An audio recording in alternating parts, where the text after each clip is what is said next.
whispers rise on the broken air. Promises tangled in a liar's snare. Do they bring the dawn or just more despair? The flags they wave, the guns they bear.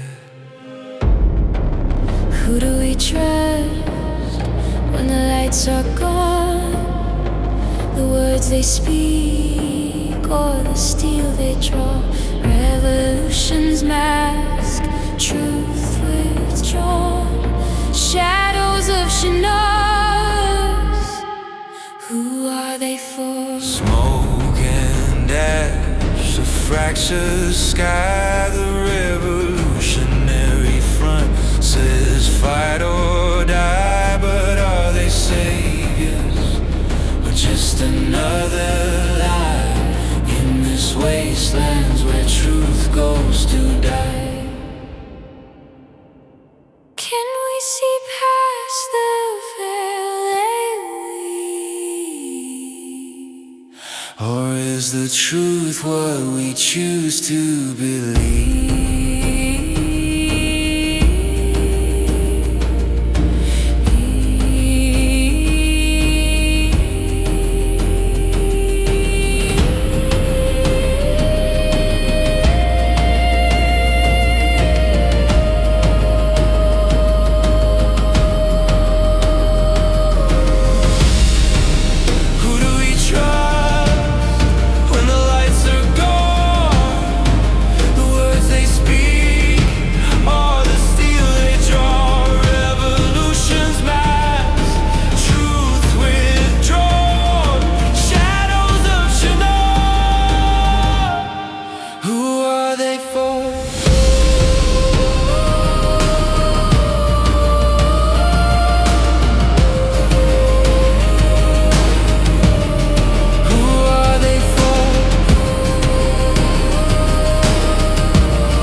Good morning, Churnerus.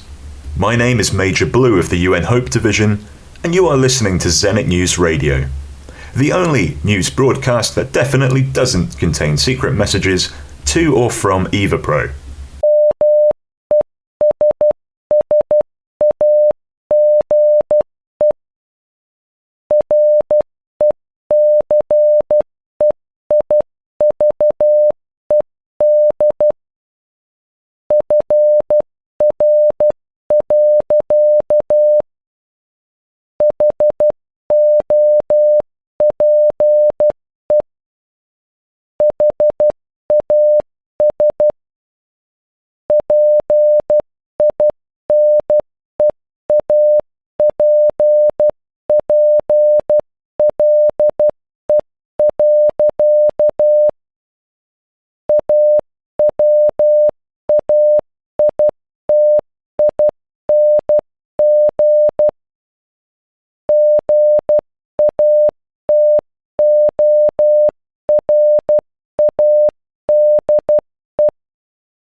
Anyway, it's been a little while since our last broadcast from here at the radio tower. It's been over a year, in fact. A year that was spent alongside many of you inside of EvaPro's underground bunker, following their emergency announcement of nuclear fallout spreading across Churnerus. Some of these times spent getting to know you all was actually not that bad, with the exception of a scruffy-looking hobo from Apex, who somehow managed to avoid the shower block for an entire year, and despite several very popular petitions being submitted to the overseer to demand him to. In that time, I also got to spend a lot more time getting to know the rest of my comrades in Hope. Commanders Mercer and Tom, Major Taz, Sergeant Alexei, all the rest of our settlers from Pavlovo too, especially Sona. For the first time in a long time, we got a chance to take it easy, to not have to be on edge all the time. No mutants or Forsaken to deal with, just helping to cook for our fellow survivors in the canteen. We helped to keep the place clean now and then, even helped to organise the occasional birthday party, without some freaky apocalypse clown putting a bomb in the birthday cake. I even got to make one of my dreams come true, and finally married the woman that I love. But as time dragged on, and a year passed, by the end of it all we knew something wasn't right. And so when we came out from the bunker to a new, cold and icy world, to have to rebuild the lives that we had before, we all knew things were going to be tough.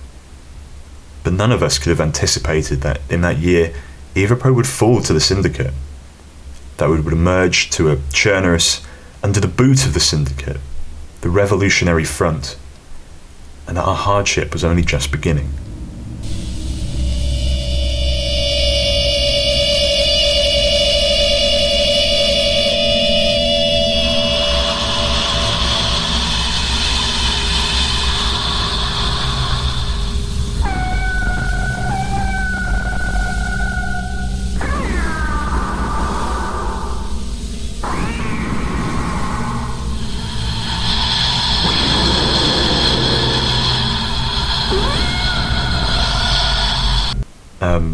Hello? Is someone there? No? Okay. It must have just been the wind coming down the chimney. Although I don't think the radio station has a chimney. Anyway, listeners, do you know what time of year it is right now? There are icicles forming all up the Zenit News radio tower. The nights are full of howls and the cackles of witches and spirits. The Dark Brotherhood have been carving rude pumpkins to leave outside of Lucky Johnny Luciani's restaurant in Vybor, and I am currently sipping from a pumpkin spice latte purchased from Cafe 69 in Pavlovo. Proud Hope affiliate and sponsor of today's show. Cafe 69 even prescribed terrorists need a little coffee in the morning, and we got that. Cafe 69. Nice. Yeah, so it's Halloween, spooky season. So I have asked our friend Henry Verne from Family Radio to pay our recording studio a quick visit today to tell you all a story to get you ready for Halloween. Hello, dear listeners. This is Henry Verne with Family Radio. Major Blue has asked me to come on his little show here and tell you all a little story. Tell me, listener, have you ever heard the tale of the Hattoon? Well, oh, right, you can't really respond. The Hattoon is a soul-eating ancient beast. It waits in the forest for those who can't resist its melody, played from its horn carved of human bone. If you hear its song, cover your ears, or you too will lose your soul. Like several from the nearby towns, folks who hear its melody now sit empty and mute. Some have seen its tall, looming shadow or yellow glowing eyes through the fog. And instead of walking, the creature floats like a spirit. Bastoon's last victim was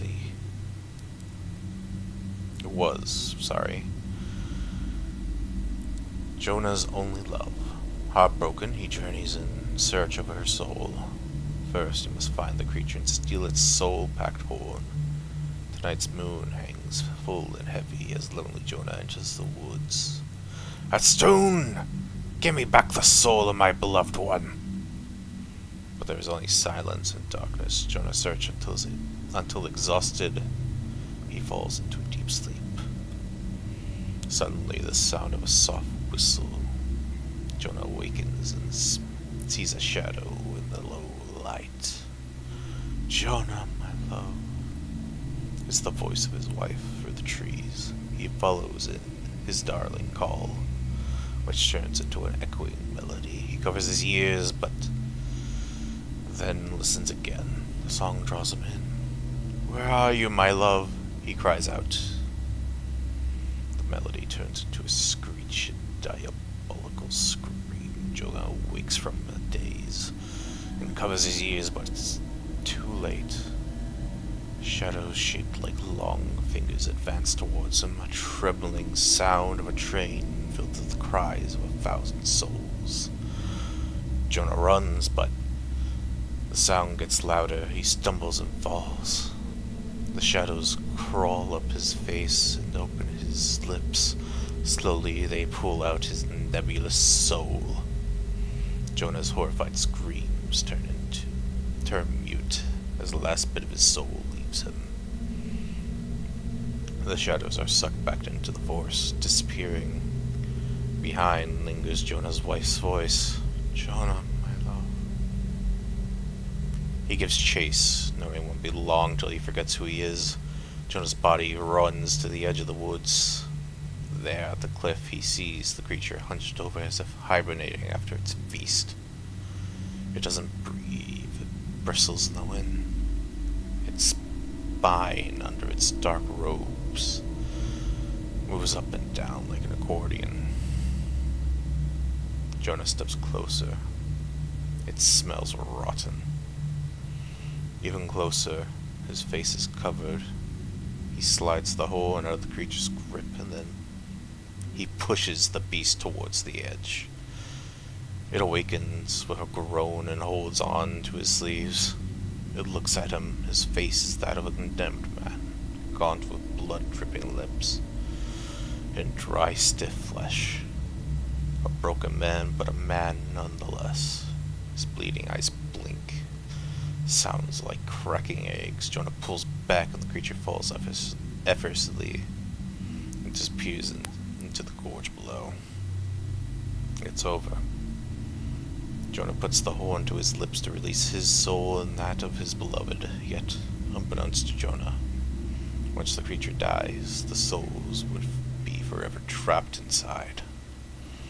Desperate, Jonah blew and blew on this cursed horn, till his lips bled and his eyes went dry from weeping.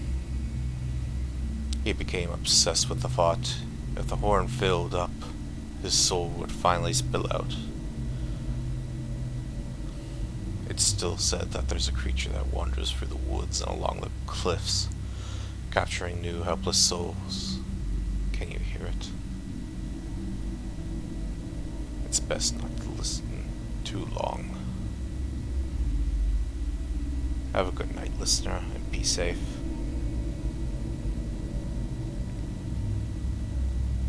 Well, I think that was a good take there, Blue. I'm gonna go take a piss now. I hope I didn't scare you too much. Ha! Me? Scared? You won't catch me scared. No, sir. Well, thank you very much for contributing to the show today. I don't know if you meant to say that last bit on air. We are a live radio broadcast. I don't know if anyone else can hear something. There's something moving behind me in the studio. Listeners, I'm just going to quickly take a look around. Here's some music.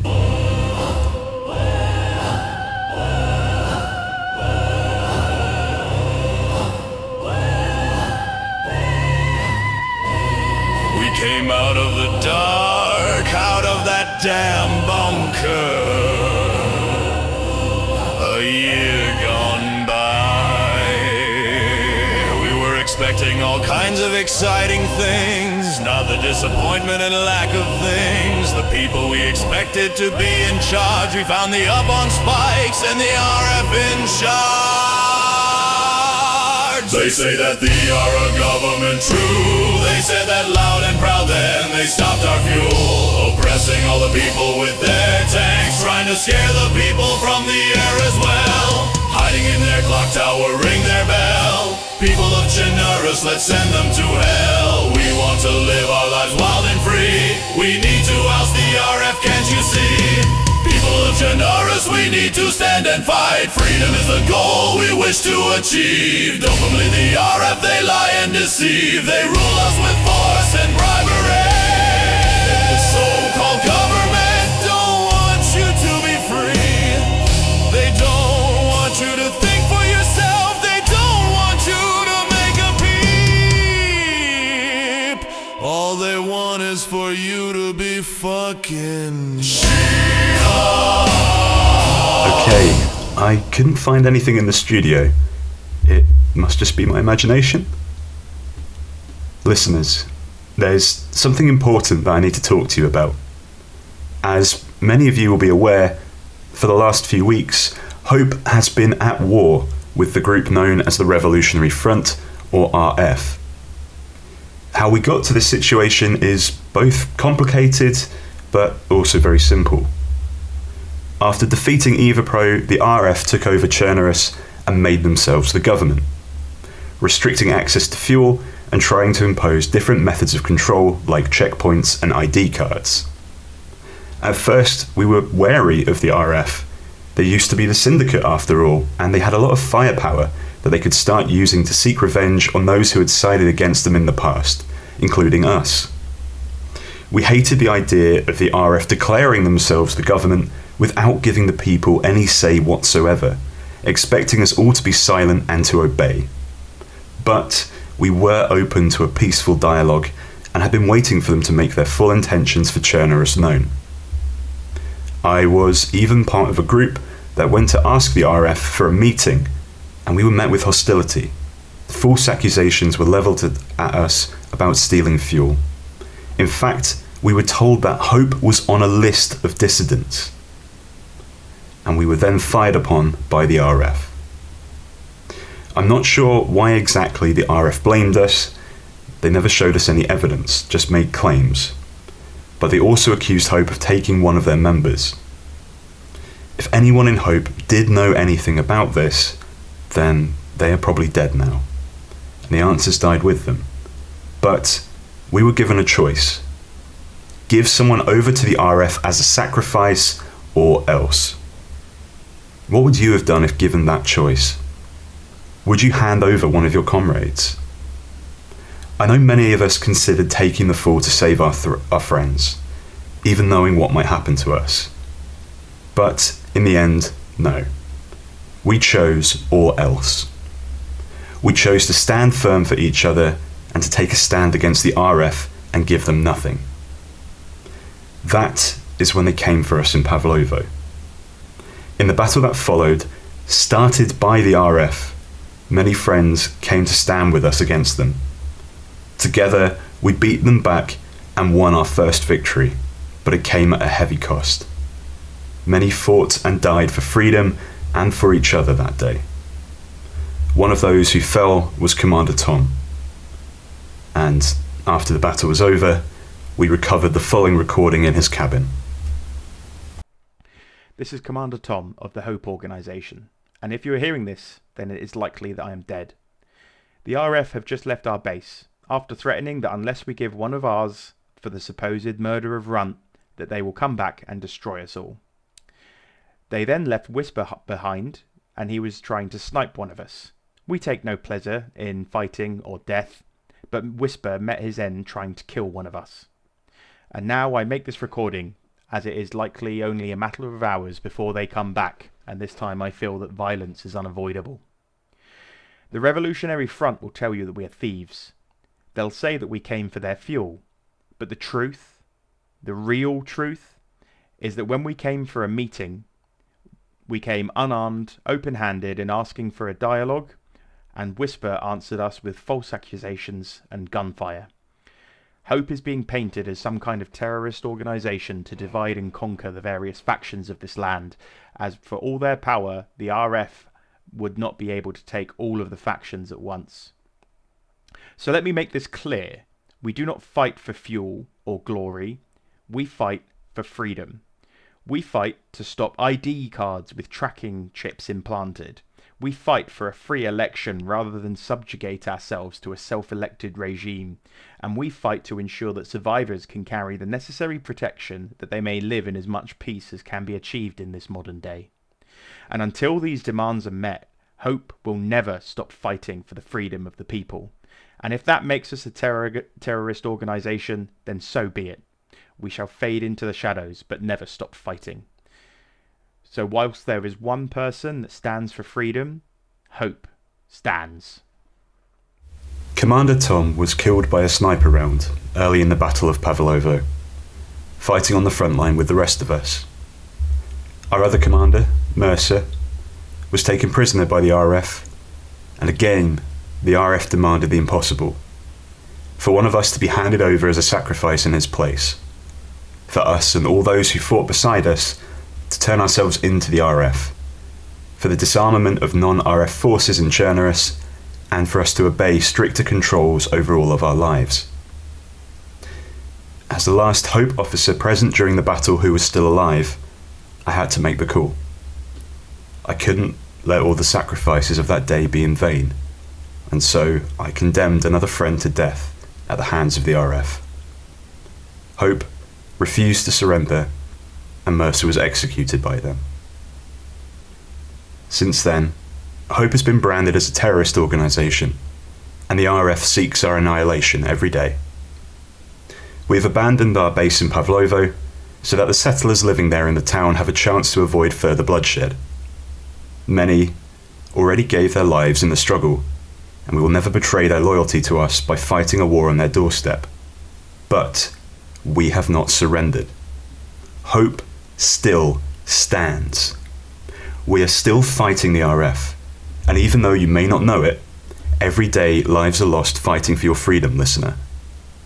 Hope are doing everything we can to harass the RF, and through our blood on the snow, the southwest front line of our resistance has managed to advance closer to Cherno and closer to the day that we see the RF flag torn down from their tower. The RF has said that we have only 3 options: to negotiate peace, to continue the war and be annihilated, or to flee. We will never leave this land so long as we still draw breath with which to fight. We are open to negotiate a lasting peace, but this must ensure the freedom of the people of Chernobyl. Any peace deal must include the free election by the people of a new government to run Chernobyl. If that is not on the table, then we are prepared to continue the fight. Hope will never disarm, and step by step, the resistance will grow, and one day the RF will fall. Listener, I don't know who you are, not really. You might hate everything about Hope, and not give a damn if we live or die in the struggle. But I know for you to be alive here and now in this land, then you are brave. That you have something to fight for, and that you deserve to be heard. When tyrants like the RF make us so afraid that we choose to remain quiet and obey and accept their boot on our neck, then we lose everything. But when we refuse to be quiet, when we stand up against authoritarian rule, even through the smallest acts of resistance, then it is tyrants who start to feel fear, because they know that unless they can kill our hope, kept burning deep inside us, they can never win. Every empire in history has fallen, and this one will too. Hope stands.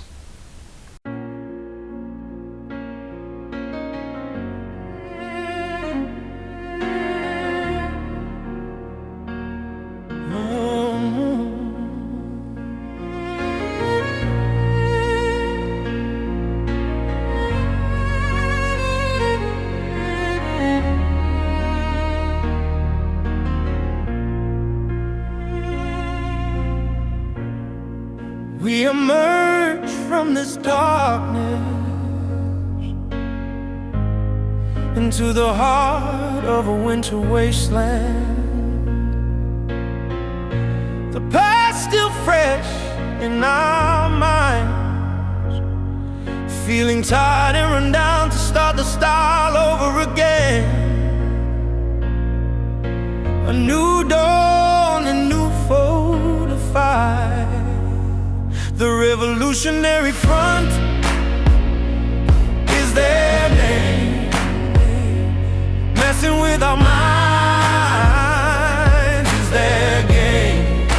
We knew them before as a syndicate. They changed their name, but we know their game. Yeah. We will stand, we will fight.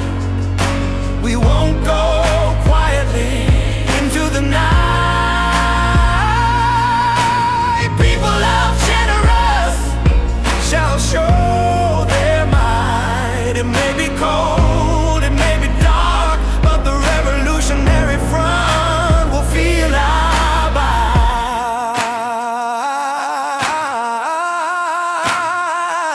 Resistance is our weapon, freedom is our goal.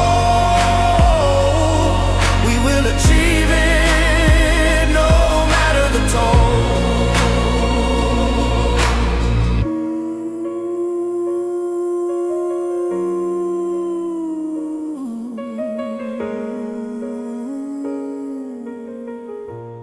Okay, listeners, there is definitely something in the studio with me.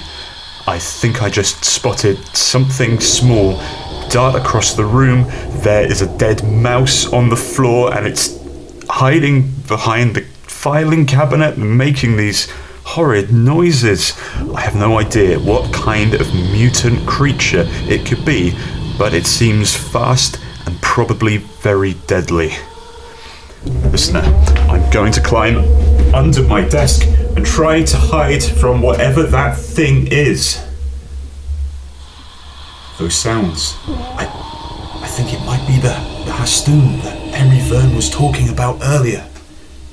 If it keeps making those sounds, I am sure it will try to take my soul. What did Verne say about this thing? There was a horn or something, right? Oh God, listeners, I can hear it getting closer. I think this might be the end for me, right now. I'm done for. If anybody can hear this message, it's been a good ride, listener. Tell my wife I love her, tell Taz he sounds Scottish, and tell Alexi to delete my browser history. Hey, Blue, just wanted to come and... Oh, hey, little guy. Blue, what are you doing on the table? It's just a cat. Seriously, dude. You're, like, freaking out over nothing. Did I scare you that much? Well, thanks for having me on the show again. I'm gonna take this little guy home. I think I know someone who's gonna really enjoy this little guy. Yes, I do. Yes, I do. Alright, catch you later, Blue. Yes, well, thank you for dealing with that odd creature, Vern. I guess it was just a cat, after all. I think that will be all from me today, and remember, listener, the world is quiet now, but there is still hope.